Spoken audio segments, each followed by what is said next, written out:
¿Qué tal? Buenas noches a todos los que nos ven y nos escuchan. Me Buenas presento, soy el noches. doctor Luis Armando Constantino Rivera. Yo soy médico anestesiólogo y bueno, pues vamos a ver ahorita un tema muy importante que se llama eh, la farmacovigilancia y el derecho penal de la crisis del fentanilo. Entonces, no sé, Camilo, ¿cómo quieres que iniciemos esta plática? Si con alguna pregunta o alguna pregunta que tengan ustedes o empiezo, como ustedes me digan. Sí, yo creo que vamos a empezar explicando el tema de cómo tenemos el problema de la farmacovigilancia, que la COFEPRIS ha tenido ahí algunas dificultades para poder regular el tema del fentanilo y el problema que tenemos con digamos, con la falta de normas oficiales mexicanas para poder regular esta parte de digamos, del control de esta sustancia. Ok, bueno, pues primeramente vamos a ver algunos temas importantes, que es la farmacovigilancia. Y bueno, la farmacovigilancia va a ser una ciencia y también va a ser una actividad que van a estar destinadas a la detección, identificación, cuantificación, evaluación y prevención de las reacciones adversas o cualquier otro problema de salud relacionado con medicamentos y o con vacunas, aunque también ahora en día está eh, la farmacotecnología o tecnovigilancia y en algunos otros países que directamente la farmacovigilancia está o tienen entidades que se dedican nada más a vigilar estos fármacos. En México, pues nada más tenemos a la COFEPRIS y bueno, la COFEPRIS, que es la Comisión Federal para la Protección contra Riesgos Sanitarios, pues es muy joven, se fundó a partir del 2001.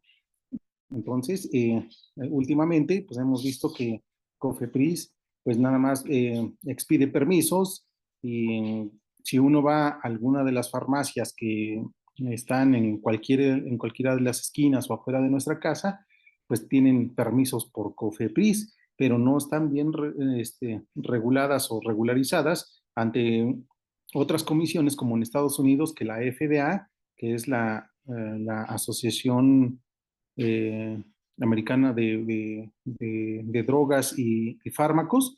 Ellos, para sacar un fármaco o para autorizar un fármaco, se tiene que pasar por muchas investigaciones. Aquí en México, pues no tenemos nada de eso.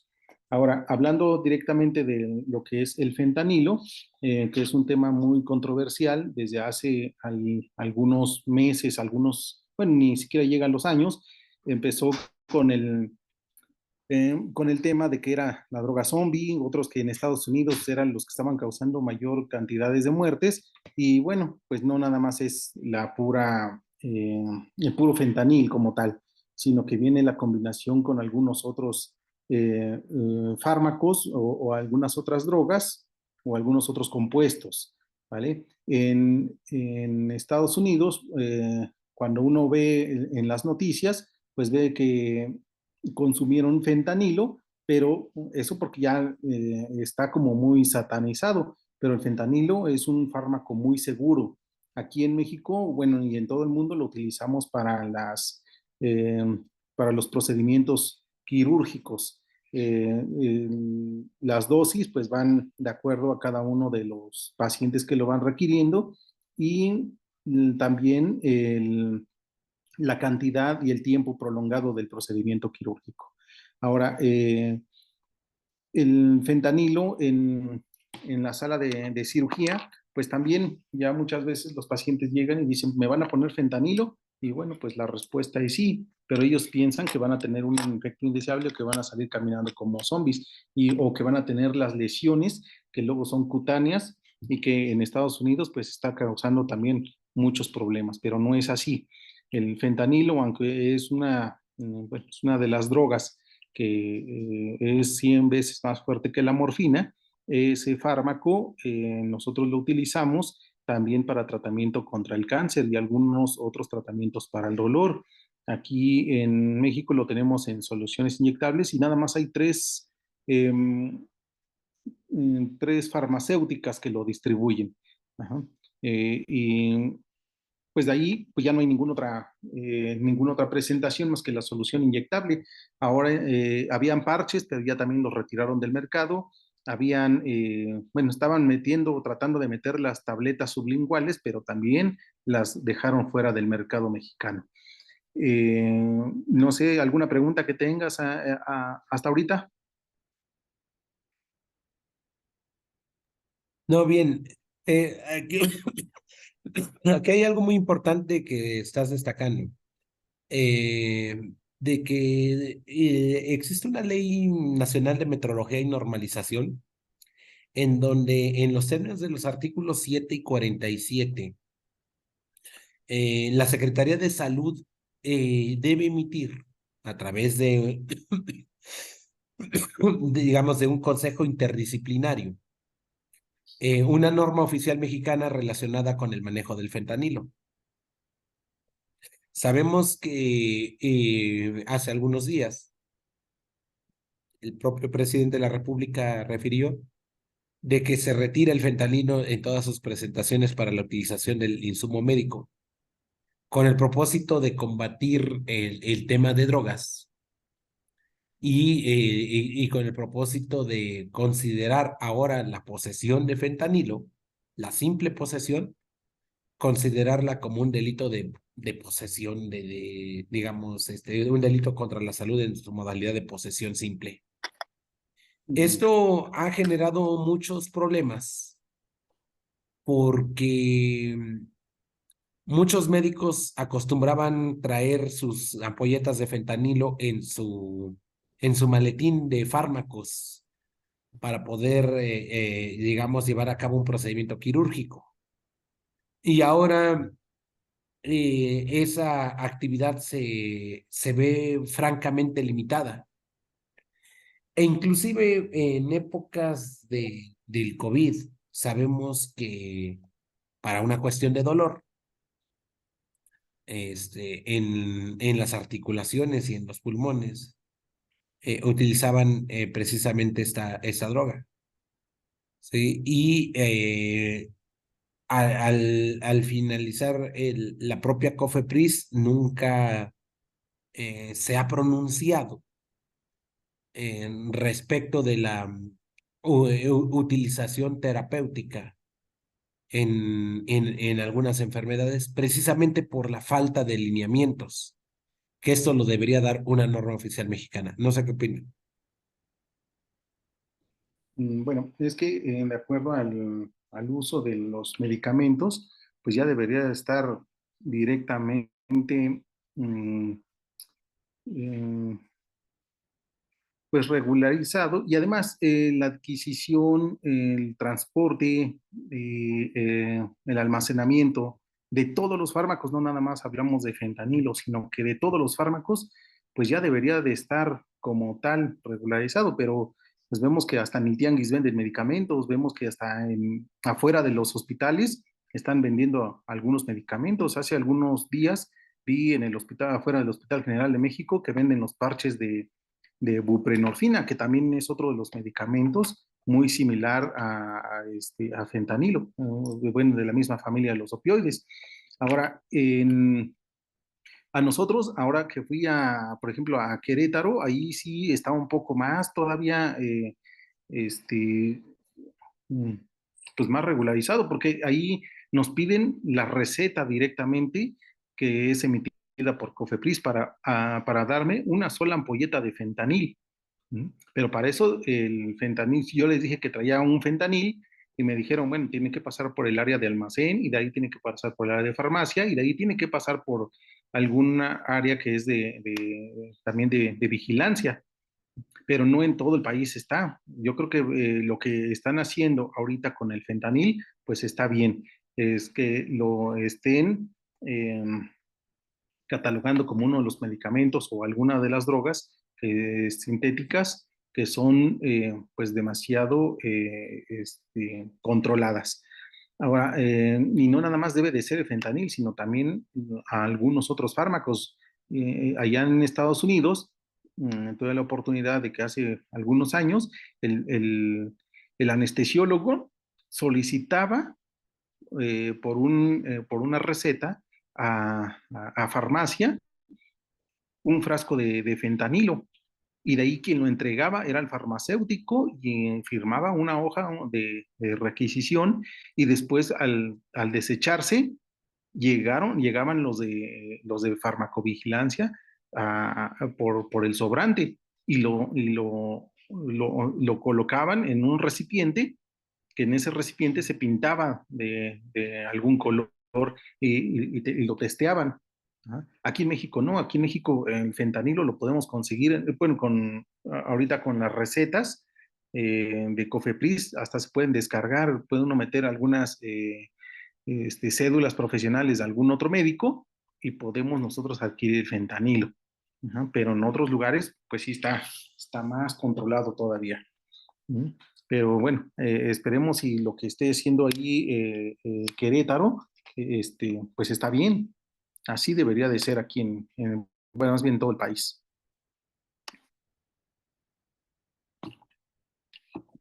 Eso quiere decir que la cuestión de la regulación del fentanilo se está haciendo propiamente por el sector salud de Querétaro, es decir, por la Secretaría de Salud de Querétaro, y no propiamente lineamientos de la Secretaría de Salud Federal que debe regir para todo el país. Entonces, eso da como consecuencia, digo, en la cuestión del manejo de estos fármacos, de que los médicos puedan tener alguna falsa apreciación sobre la existencia o el alcance de la norma, porque no está, digamos, debidamente generalizado, sino que apenas se están estableciendo los lineamientos básicos para su aplicación. Bien, adelante, doctora Patricia, le escuchamos. Sí, buenas noches. Respecto a lo que comentaban, hay dos observaciones que creo que es pertinente aclarar. Yo soy químico farmacéutico biólogo y maestra en farmacia. Tengo 34 años de ser responsable sanitario de una farmacia de hospital, de un centro de alta especialidad, y trabajé 10 años en la industria farmacéutica y precisamente me tocó el desarrollo del fentanil aquí en México por la empresa de Janssen Farmacéutica. Eh, lo que usted comentaba de la regulación de medicamentos está regulada desde 1984 en la primera Ley Federal de Salud y ahorita en el artículo 226, ahí regula todo el uso de los medicamentos, los divide en grupos y todo esto. Además, por ejemplo, yo desde que soy responsable sanitaria, siempre hemos llevado el control a través de las recetas que antes se les daba un ticket con código de barras y las recetas las mandaba a imprimir el médico y en la secretaría les daban ese ticket con código de barras y se le pegaban. Y nosotros en el hospital se las canjeábamos por las recetas. Actualmente nosotros también hacemos lo que dice el doctor Constantino, el médico que está autorizado por el hospital para ser el responsable del botiquín de narcóticos del área para todo el hospital, se le da una carta donde se le autoriza para que maneje los recetarios de código QR, él los descarga, nosotros los imprimimos a color y los controlamos nosotros los farmacéuticos. Entonces, creo que esa parte, yo creo que muchas veces no la conocen muchos médicos, porque le decía, por ejemplo, en el caso de los medicamentos, siempre deben de estar resguardados en una farmacia, por eso hay dos tipos de permisos. Está el aviso de previsión, perdón, el aviso de funcionamiento para que pueda manejar una farmacia, medicamentos que sean del grupo 4 al grupo 6, y cuando se necesita la licencia es para que pueda uno manejar medicamentos estupefacientes y psicotrópicos. Y además, actualmente, ahora todavía es más controlado porque ya le están pidiendo, inclusive en la licencia sanitaria, qué líneas de distribución van a tener dentro de los hospitales, porque se daba mucho que los sobrantes de los medicamentos, no nada más de los controlados como los estupefacientes y los psicotrópicos, pues muchas veces también no, pues mágicamente se ocupaba toda la ámpula, etcétera. Actualmente hay muchos farmacéuticos en muchos hospitales que somos los responsables de ver que esos medicamentos se ocupen correctamente. Les digo, yo trabajo en el estado de Veracruz y al menos todos mis compañeros responsables sanitarios de todos los hospitales llevan un control de todos estos medicamentos. Entonces, nada más quería yo aclarar. Y también COFEPRIS, sí es cierto, es una institución joven y que conste que no soy política, pero es una empresa que está certificada y calificada a nivel mundial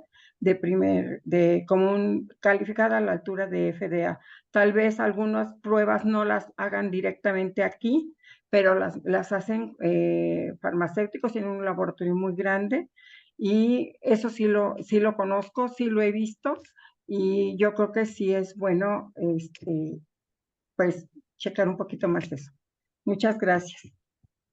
Sí, gracias. Doctor Luis Constantino.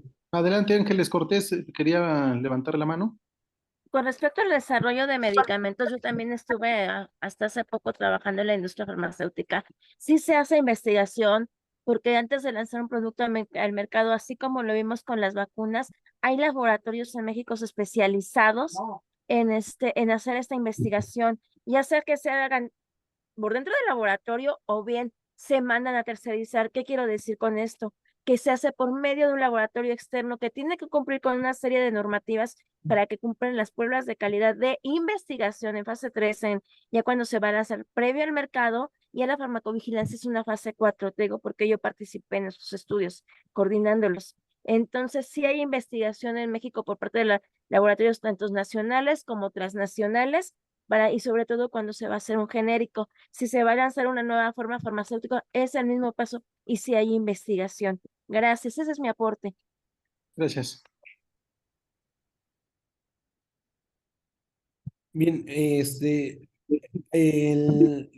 regularmente todas estas cuestiones deben estar reguladas por, digamos, por alguna normatividad interna.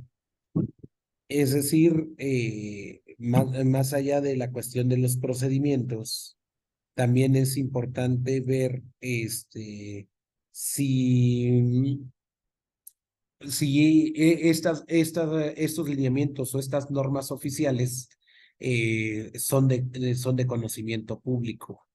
¿Sí? Entonces, una cuestión es, digamos, la metodología y el desarrollo que se lleva, y otra cuestión es la regulación. En el caso de la Ley Federal, en la Ley General de Salud, evidentemente trae el listado de medicamentos, pero el tratamiento, el manejo o una especie de custodia, registros de trazabilidad, estos deben estar perfectamente regulados en una norma oficial mexicana.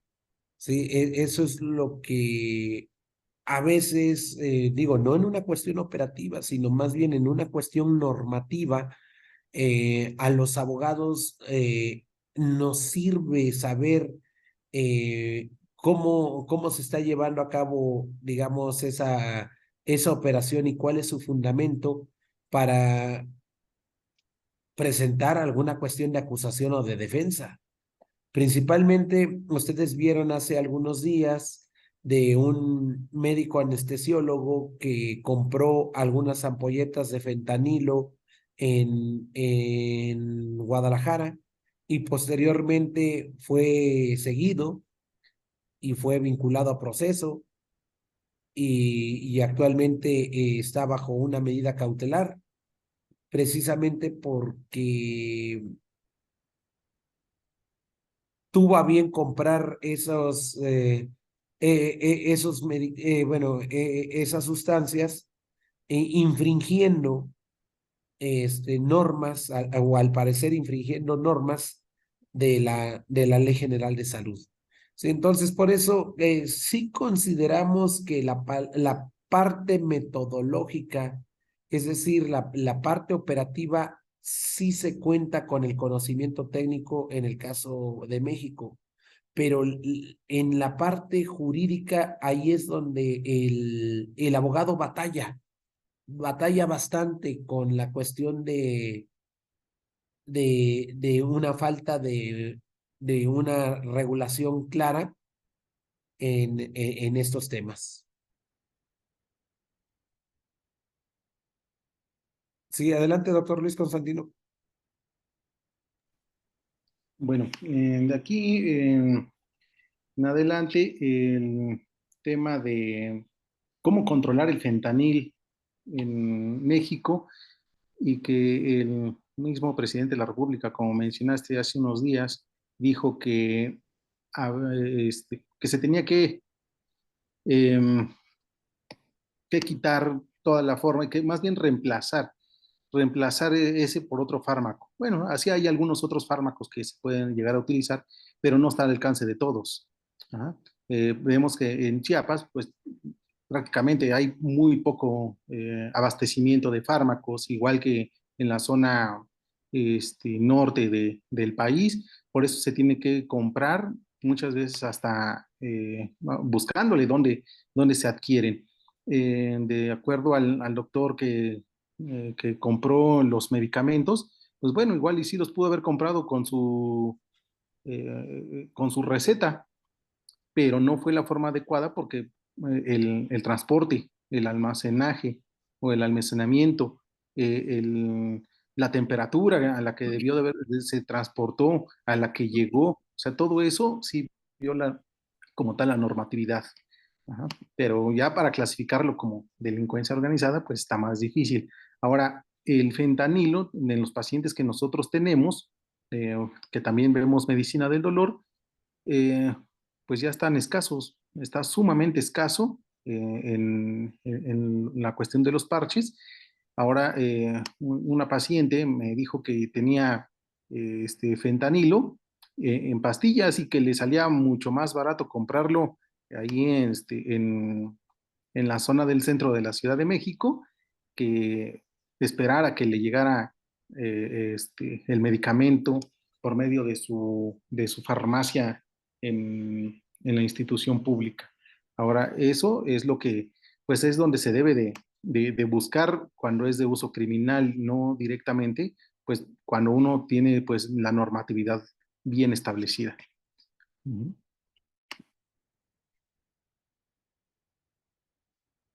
¿Levantó la mano maestra Patricia? Sí, le quería comentar al licenciado Camilo que hay un documento que es el suplemento de la farmacopea de los Estados Unidos mexicanos, que todas las farmacias del país, sean hospitalarias o comunitarias o de calle, como se conocen, deben de cumplir. Ahí vienen todos los procedimientos y inclusive hay un capítulo de sanciones cuando uno no cumple. Ahí dice que precisamente tú no puedes resguardar medicamentos si no tienes, con lo que usted acaba de mencionar, temperatura, humedad, inclusive luz, que tengan las condiciones adecuadas para mantener un medicamento. Y hace ya algún tiempo, inclusive hay un curso que dan en COFEPRIS, que aunque no es totalmente para farmacéuticos, sino es para cualquiera que trabaje en farmacias, ahí inclusive menciona que todos los medicamentos deben de estar resguardados en una farmacia. Tú no puedes tener posesión de medicamentos en volúmenes para vender o distribuir al mayoreo. Una farmacia, por ejemplo, de calle no puede vender al mayoreo. Tiene que vender las dosis para un paciente, hasta 2 o 3 dosis, me parece, y ahí viene establecido en este documento y es oficial y es parte de la normatividad que todos los que trabajamos en farmacia debemos de cumplir. Y eso muchas personas no lo conocen, ese documento. Gracias, es mi contribución. Muchas gracias.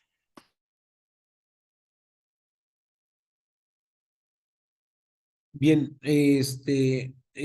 sabemos que el tema de la farmacopea también es parte de la normatividad o es de acuerdo al artículo 133 constitucional mexicano, es como, bueno, es una norma complementaria propiamente a lo que viene siendo la Ley General de Salud, los reglamentos y la regulación interna que debe constituir lo que técnicamente es, digamos, el eje normativo dentro de de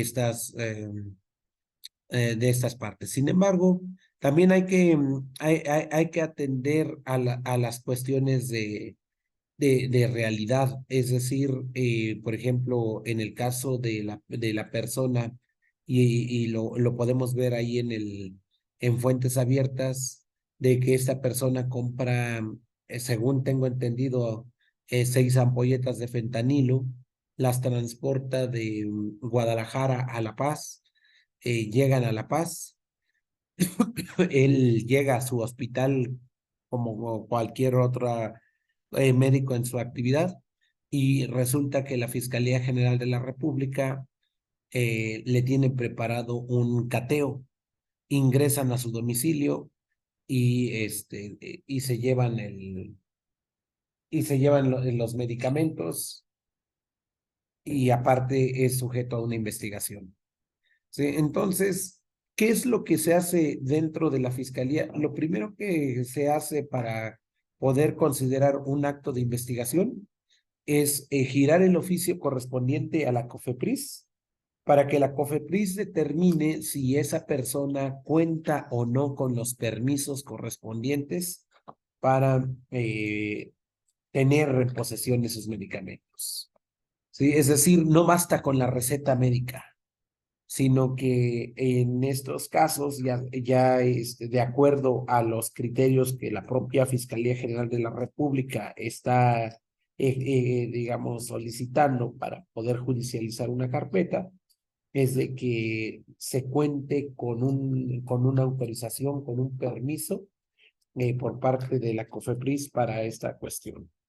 ¿Sí? Y desde luego, el punto que toca la maestra Patricia de la farmacopea, yo creo que inclusive en este tipo de fenómenos habría que nuevamente revisarse, ¿sí? Para poder estar en condiciones digamos, de una cuestión de modernización con este tema del fentanilo. Sí, yo creo que la solución más completa es una norma oficial mexicana exclusiva para este tema, ya que de esa forma evitará también que tanto farmacéuticos como los mismos médicos incurran en alguna responsabilidad y sean incriminados penalmente por el manejo de estas sustancias.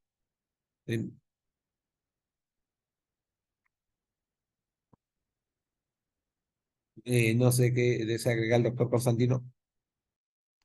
No, por el momento no. No sé, alguna pregunta que tengan los demás.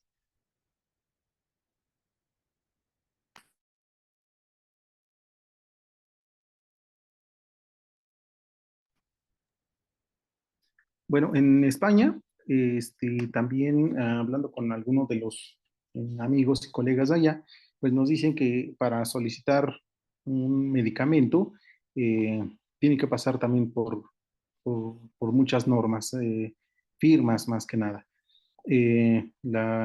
Hace un par de semanas me decían que para adquirir un paracetamol con tramadol, eh, pues es exclusivamente de uso de las farmacias de los hospitales. Aquí en México, pues si son ahorita las 21:30 salgo a la farmacia y pido tramadol en gotas o pido tramadol en cualquiera de sus presentaciones en alguna de las farmacias, pues me lo van a vender, aunque es también un opioide, pero de baja potencia. Entonces, aquí, bueno, en México, yo pienso que sería bien primero, tratar de buscar la forma de regularizar bien las farmacias, así como eh, las distribuidoras de los fármacos. Escuchamos hace algunos días en las noticias donde en los tianguis que se venden medicamentos están teniendo fentanilo. Ajá, algunos medicamentos que ingresaron dentro de las instituciones de salud en Guadalajara, pues también tenían pequeñas dosis de fentanilo, pero fueron medicamentos que fueron expedidos por la farmacia de los hospitales. Cuando se llama a COFEPRIS para poder ver de dónde proviene esos medicamentos, buscan al distribuidor y el distribuidor pues dice, pues yo no sé de dónde traerían eso, ya no coincidían tanto los números de lotes ni las fechas de caducidad y eso también pues se ve mal porque no hay ahorita eh, una ley o un reglamento donde digan tales personas o tales personas morales son las que tienen que distribuir. Si es bien del fentanil, pues nada más tenemos mm, tres farmacéuticas o tres laboratorios como tal que distribuyen, ¿no? Aquí en México. No sé qué más podría pasar en el futuro acerca no nada más del fentanil, sino, por ejemplo, los antibióticos o algunos otros analgésicos que también se utilizan, incluso también en hemoderivados que están a la venta libre como tal.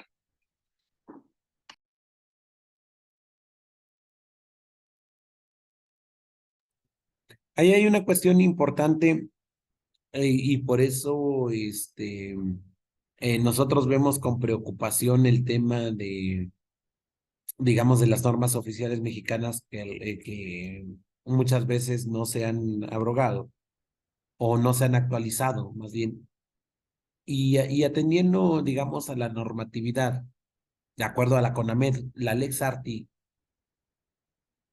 que integra nuestro, digamos, nuestra normatividad para poder considerar el funcionamiento y la actividad tanto del médico como del farmacéutico, como de los centros hospitalarios.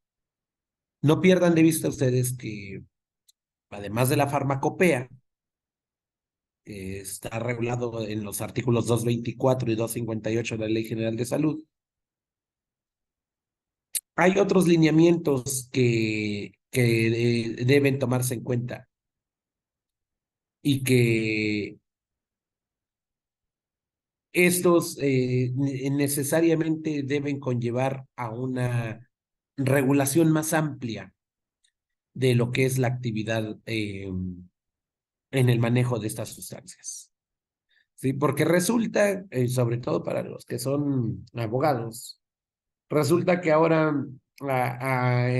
bajo el criterio de limitar o eliminar el fentanilo, están incriminando a los médicos por el solo hecho de traerlo o por el solo hecho de utilizarlo, cuando no hay una normatividad como tal que impida la utilización del mismo. A diferencia de las autoridades de lo que no está regulado, está prohibido, en el caso del médico sí regiría la idea de lo que no está prohibido, sí está permitido. Sobre todo cuando se trata de, digamos, de dar un tratamiento para salvar una vida. Tomando en cuenta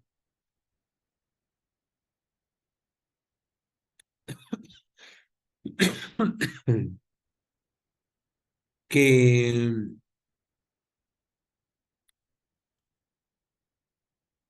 además de que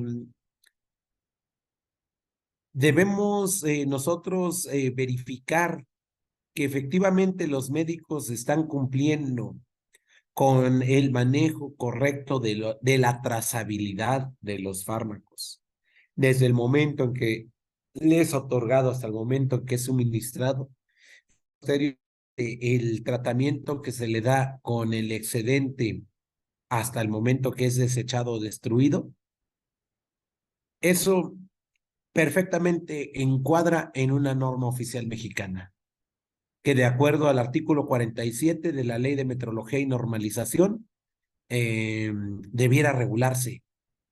Pero para la elaboración de una ley, de una norma oficial mexicana, no solamente basta con que la Secretaría de Salud saque los lineamientos o saque los criterios emitidos para efecto de llevar a cabo dicha circunstancia, sino que para que se pueda dar una norma oficial mexicana tiene que haber un conjunto de, digamos, de instituciones y de personas especialistas en donde se tenga que regular todas las cuestiones de trazabilidad. Sí, por eso vemos que en el ámbito del derecho penal existe eh, un protocolo que se llama Guía Nacional de Cadena de Custodia, y en la Guía Nacional de Cadena de Custodia se diferencia entre los indicios biológicos, indicios mecánicos e indicios electrónicos.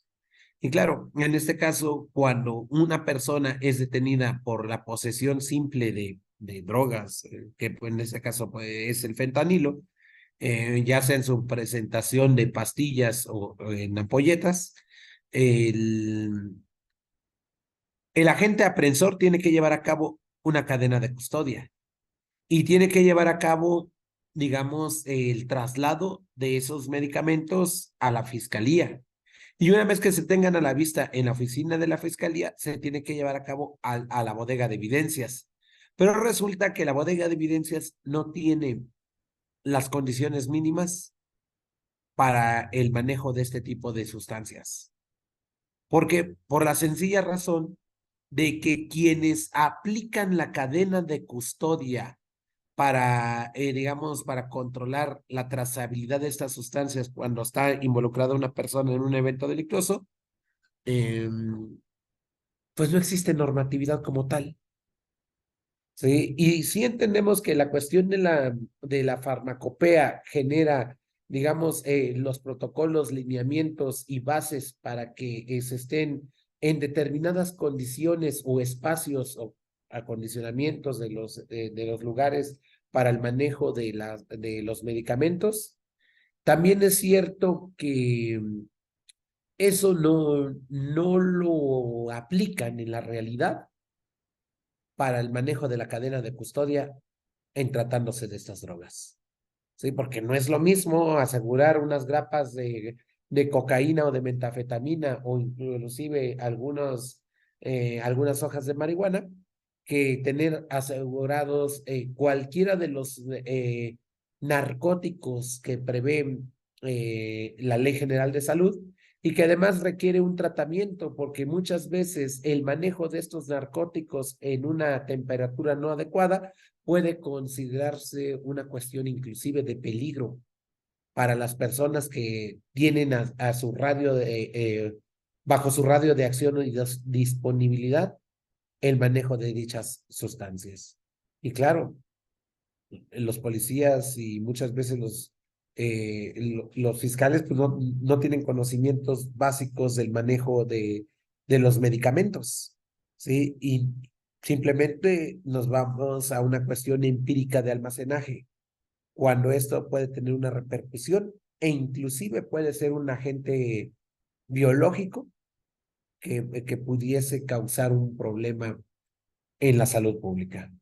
Sí, por eso yo considero que para el manejo de este tipo de drogas y principalmente del fentanilo, debe existir una norma oficial mexicana, más allá de la farmacopea, más allá de los lineamientos de la Ley General de Salud, más allá del reglamento de la Ley General de Salud y más allá de los lineamientos que tanto la COFEPRIS como la propia Secretaría de Salud han emitido para el manejo de los mismos.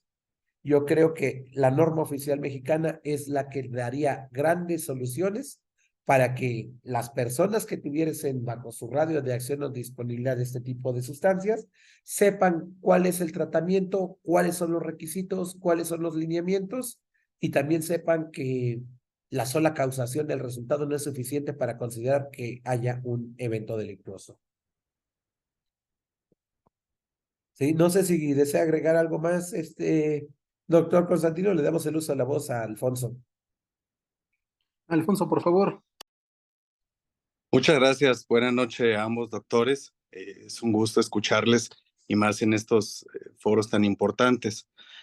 Doctor Constantino, Camilo Constantino, recuerdo que en una anterior sesión hablando de la responsabilidad médica se hizo mención respecto a lo que en las normas se extinguen, algunas normas que se pretendía o más bien se extinguieron, donde abarcaba la NOM 028, que es la que regula el tratamiento de las adicciones. Bueno, yo estoy acá en Guadalajara y me toca ver esta temática dentro de los establecimientos especializados para el tratamiento de adicciones.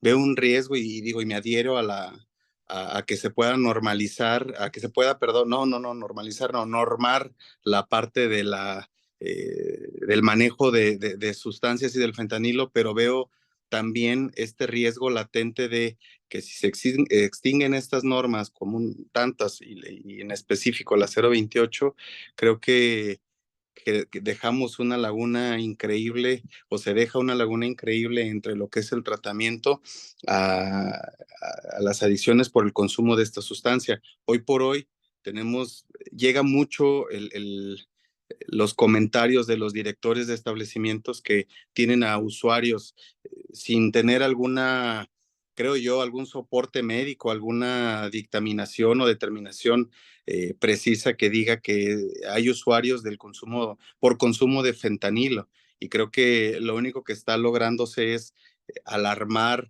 o potencializar una falsa toma o muestra de usuarios que padecen esta parte, tomando en cuenta consumiendo, perdón, esta sustancia, tomando en cuenta pues que la información o la difusión respecto a la sustancia por parte de nuestro vecino del norte, pues refiere que el consumo del fentanilo con 2 miligramos es letal.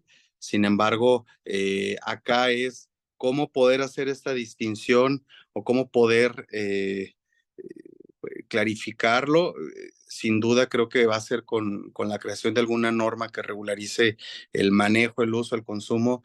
Pero bueno, en concreto ahora va mi pregunta después de toda esta nube, es ¿qué conoce usted, doctor Camilo, respecto a esta cuestión de la extinción de las normas? ¿Continúa vigente?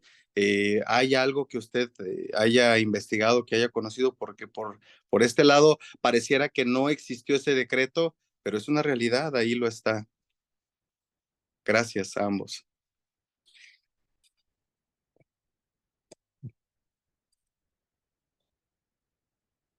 Creo que su micrófono está apagado, doctor Camilo. Bueno, tengo entendido que el entonces el entonces subsecretario Gatell había hecho la propuesta y se habían hecho todas las cuestiones, los lineamientos y ya no se le dio seguimiento. Entonces, hasta donde tengo entendido, por el momento, las normas oficiales mexicanas, son 40 normas oficiales mexicanas que estaban en el tintero para ser abrogadas y el principal argumento era de que ya estaban desactualizadas. Yo veo que también la farmacopea está muy desactualizada, ¿sí? Pero no es pretexto para eliminarla.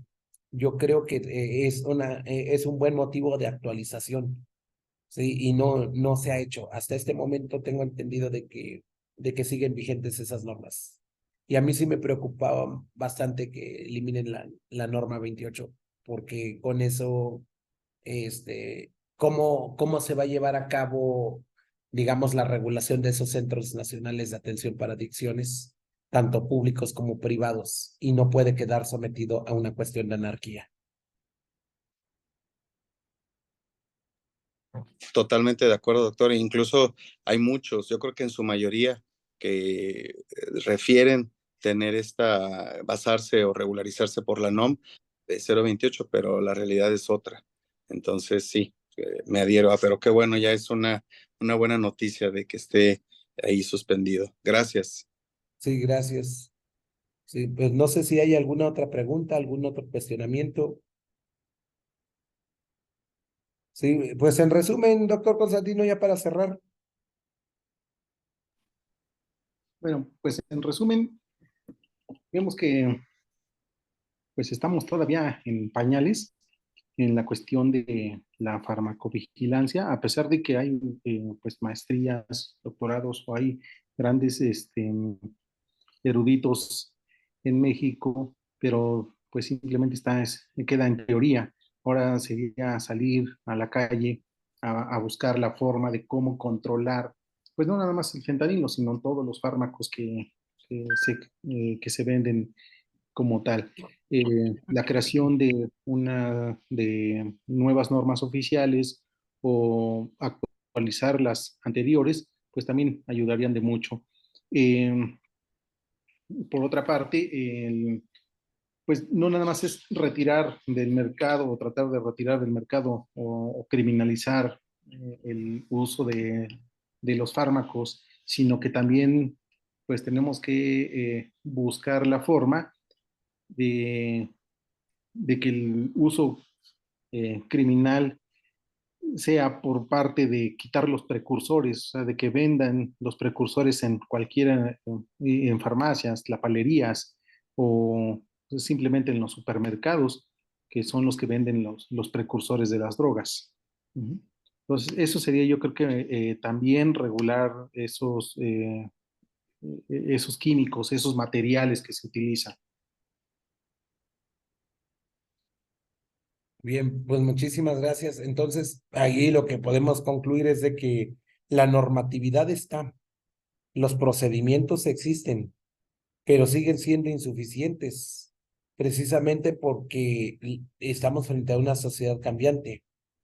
Digo, yo sí creo en la cuestión de la profesionalización de la COFEPRIS, la Comisión Nacional de Riesgos Sanitarios.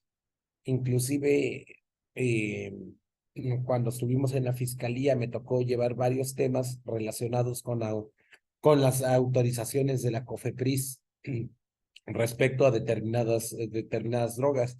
Y se denunciaba ante la fiscalía por uso ilícito de funciones de algunos operadores. Sin embargo, lo que sí consideramos es de que sí puede haber ese estudio técnico interdisciplinario, pero la forma correcta de poder garantizar, digamos, que una norma se va a aplicar y que va a ser de conocimiento general es la norma oficial mexicana.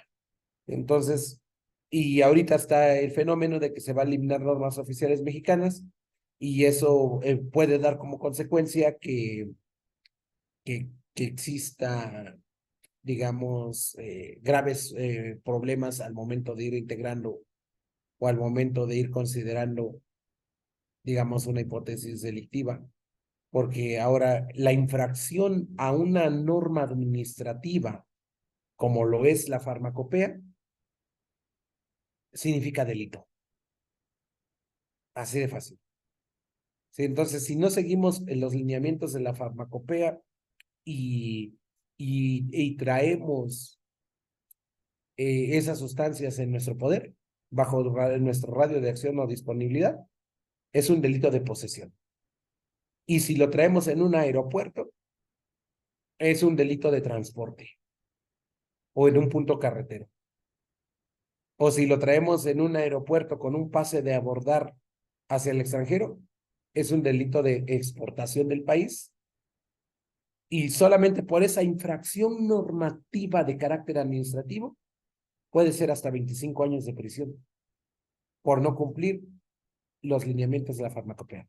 Por eso es muy importante que más que esté, digamos, en la Ley General de Salud donde está contemplados todos los fármacos, o enumerados, más bien dicho, porque no se da otra mayor regulación más que el puro listado, el tratamiento, el manejo, la custodia, la trazabilidad, los registros, debe ser a través de normas oficiales con el propósito de que se cumplan con cada uno, digamos, de las formas para poder garantizar el buen desempeño, el correcto uso de esas sustancias y también el, digamos, el control de debida diligencia reforzada relacionado con estas mismas sustancias. ¿Sale? Bien, pues no sé si hay algún otro cuestionamiento, si no, pues les agradecemos. Muchísimas gracias por su tiempo, su atención. Adelante, Ángel, les escucho. Una pregunta aprovechando como abogado en este rubro. ¿Cuál es la sanción? Por ejemplo, hablando del tema de farmacovigilancia, los profesionales de la salud no reportan sabiendo que se hizo el paciente una reacción adversa. Muchas veces en la farmacovigilancia te marca la norma 220 errores leves, bueno, reacciones adversas leves, moderadas y graves. Normalizan ellos el que tengas una reacción moderada, dicen, es que es propio del medicamento que te va a pasar. Ejemplo, un salbutamol, esperamos una taquicardia. Esperamos con la difeniramina que te dé somnolencia, que te cause sueño. Pero ellos lo obvian, no, es que es propio del medicamento que te pase eso. ¿Hay alguna sanción el que no reporten? Esa es una duda que tengo. Sí, fíjense que ahí sí puede haber una sanción relacionada con un tema de negligencia por comisión por omisión. Entonces, eso, en caso de que se produzca un resultado, inclusive se puede dar hasta un homicidio de comisión por omisión. Ahorita estoy llevando yo un asunto de un homicidio de comisión por omisión, precisamente de un médico que no informó.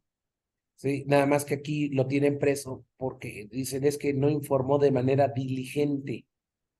Aquí sí es muy importante, los abogados hacen mucho la diferencia entre lo que es lo diligente y lo negligente. O sea, el no informar diligentemente, eso se llama dolo. Y el no informar negligentemente porque no lo sabes, eso se llama culpa. Entonces, entre el dolo y la culpa, el dolo es 4 veces mayor la pena que una culpa. Incluso cuando hay una cuestión de culpa, hasta procede un acuerdo reparatorio en donde vamos a solucionar el conflicto. En cambio, en una cuestión dolosa, no. Ahora, ¿dónde están regulados los delitos, digamos, de los farmacéuticos, de los médicos y de las instituciones hospitalarias? Entre los artículos 460 al artículo 489 de la Ley General de Salud. Ahí vienen todos los delitos, ¿sí?, relacionados con la actividad o la omisión de cada uno de los operadores del personal de salud. ¿Sí? Entonces, si está bajo nuestro rol el informar, hay que hacer la nota médica informativa para efecto de poder deslindar responsabilidades. ¿Sí? Ahorita, por ejemplo, el caso que me están planteando es muy concreto. Una persona de 86 años falleció en una intervención quirúrgica y digamos, los deudos tienen una indemnización de 20 millones de pesos y están involucrando a 11 médicos. Entonces, a mí me toca defender uno de los médicos. Digo, esto es muy sencillo. Lo único que hay que hacer es analizar el expediente clínico y ver el reparto de roles que hicieron cada uno para verificar si todos tenían el codominio funcional del hecho o alguien infringió un deber normativo de cuidado. ¿Sí? Entonces, de los 11, yo no sé quién cometió el hecho. A lo mejor ninguno, o a lo mejor los 11 involucrados. Eso será parte de la investigación. Pero lo que sí creemos es de que en este caso el manejo de la droga puede ser de manera diligente o negligente. Si es negligente, no hay delito. Pero si es diligente a sabiendas de que está prohibido digamos, sacar la droga de los hospitales, lo haces, entonces lo estás haciendo de manera diligente y eso se sanciona. Simple posesión de 3 a 6 años. Posesión con fines de suministro o fines de transporte de 5 a 10 años. Y el transporte, la exportación, la importación de 10 a 25 años de prisión. Por eso es muy importante ver todas estas cuestiones. Eso se regula en los artículos 194, 194 bis y 195 del Código Penal Federal. ¿Cómo ven? Otra cosa que mencionaba, en cuanto a la parte que mencionaba de los almacenes, también estuve por ahí. Sí está también bastante regulado el transporte, el uso, y sí llega a haber desvíos por parte de asaltos. Y luego podemos, bueno, a veces se encuentran en el mercado negro.